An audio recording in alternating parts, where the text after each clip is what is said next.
इस वक्त हमारे साथ बातचीत के लिए रालोद प्रमुख जयंत चौधरी मौजूद है। सर, आज चौधरी चरण सिंह जी की जयंती है, किस तरह से उन्हें याद कर रहे हैं आप? किसान दिवस के रूप में पूरा देश मनाता है और आज की तारीख बहुत महत्वपूर्ण है। हम सबको, पूरे देश को, सभी समाज को एक अवसर मिलता है। हम लोग ध्यान करें, चौधरी साहब के जीवन को याद करें, उनकी तपस्या को याद करें। जीवन भर किस तरीके से उन्होंने किसान के लिए, कमेरे के लिए, गरीब मजदूर और शोषित वर्गों को आगे बढ़ाने के लिए संघर्ष किया।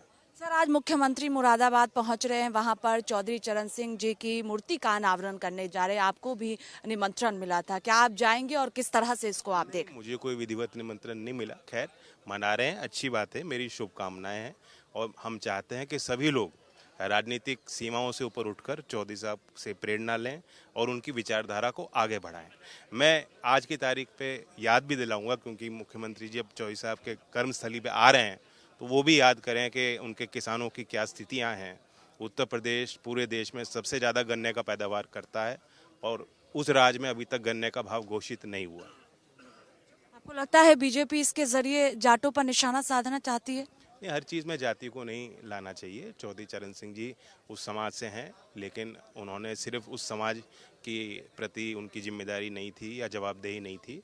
और जैसा मैंने कहा, सभी जो किसान हैं, मजदूर हैं, गरीब हैं, उनके लिए उन्होंने काम किया।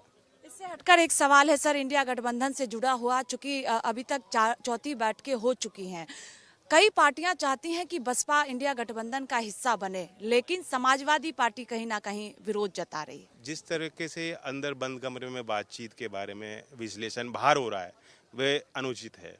सार्वजनिक तौर पर जो बात हमें कहनी थी, उस बैठक के समाप्त होने के बाद विधिवत एक बयान आया और उसी बयान पे हम लोग कायम हैं। आपको लगता है बसपा के आने से इंडिया गठबंधन को फायदा होगा? मैंने तो मुंबई में भी कहा था कि और भी कई ऐसे घटक दल हैं जिनका समाज में इनका दायरा है, हमारे दरवाजे बंद नहीं हैं। तो इसलिए मैं कह रहा हूं कि जो विश्लेषण हो रहा है कि बैठक में क्या बातचीत हुई, किसने क्या कहा, ये अनुचित है।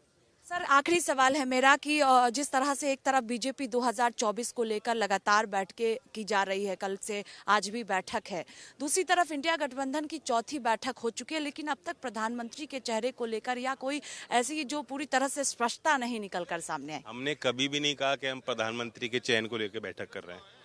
आसान नहीं है, इतने दल हैं और सबके अपने अपने विचार हो सकते हैं, मुद्दे हो सकते हैं।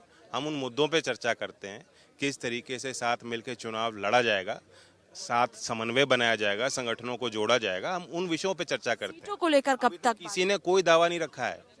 मैं अभी खुद कह रहा था कि बंद कमरे में क्या बातचीत होती, सार्वजनिक नहीं होनी चाहिए, लेकिन मैं खुल के कह रहा हूँ, किसी ने भी, इतने गंभीर नेता हैं, अब तक ये नहीं कहा कि हमारी दावेदारी है। आपकी बातचीत हो रही है समाजवादी पार्टी के साथ सीटों को लेकर उत्तर प्रदेश? हो ही रही है, वो तो साथ हैं ही। अब वो तो साथ हैं, गठबंधन का हिस्सा है, उनसे क्या बात करेंगे, वो तो साथ हैं हमारे।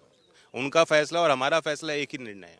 तो सीटों को लेकर कब तक बातचीत फाइनल हो जाएगी? फाइनल तब मानिएगा जब वो घोषित होगी। घोषणा करने में भी देर है। बहुत शुक्रिया बातचीत के लिए। कैमरा पर्सन रोहित के साथ स्वाति पाठक, भारत समाचार, दिल्ली।